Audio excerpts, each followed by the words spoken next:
सद्गुरु श्री ब्रह्मचैतन्य महाराज गोंदवलेकर यांचं प्रवचन 30 एप्रिल। जेथे भगवंताचे नामस्मरण तेथे सर्व संतांचे ठाण। जोवर धरली जगाची आस तोवर परमात्मा दूर खास। परमात्म्याची प्राप्ती न होई राखता विषयासक्ती। जग विषयाकार राहिले तेथे प्रेम केले तरी घातासी आले। विषयी एक जीव झालो जाण सुटता न सुटे आपण जाण। मान अपमान जगाचे सुख दुःख हे स्वार्थाचेच मूळ आहे जाण। अभिमानात परमात्म्याचे विस्मरण हे जीवपणाचे मुख्य लक्षण। सुख दुःख विपत्ती आपत्ती ही माया प्रपंचाची आहोटी भरती। आत्मनिश्चय बाणल्या वाचून माया न हटे न सुटे जाण। आता करी शूर मन मायेसी हटवावे आपण। जैसे जैसे बाहेर दिसले त्याचे बीज आपणाशीच उरले। एकच वस्तूची ओळखण जाण पूर्ण होते समाधान। ज्याच्यात मानावे मी सुख त्याच्यातच उद्भवते दुःख। नराचा होय नारायण जर न चुकला मार्ग जाण। जेथे ठेवावी आस त्याचे बनावे लागते दास।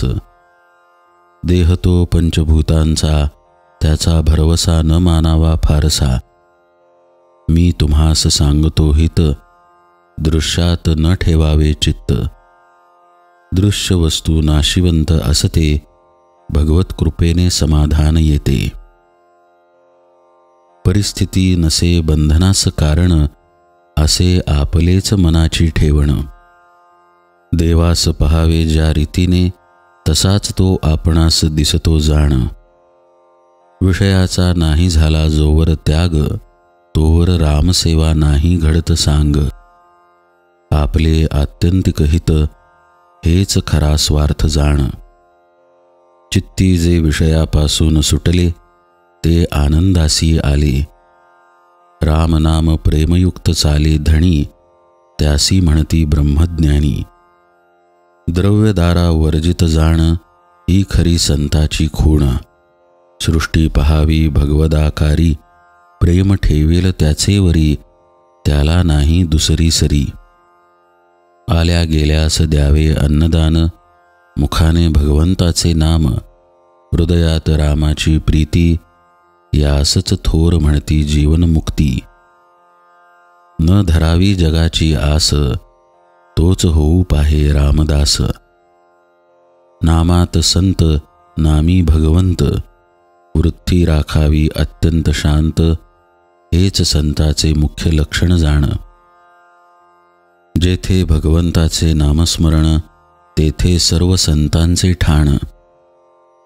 अगरबत्ती जळून गेली परी सुवासाने राहिली तैसे रामचरणी झाले जे लीन तेच खरे जिवंत जाण।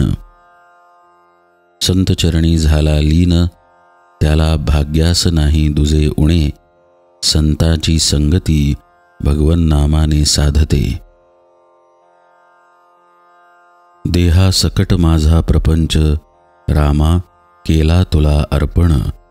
ऐसे वाटत जावे चित्ती कृपा करील रघुपती।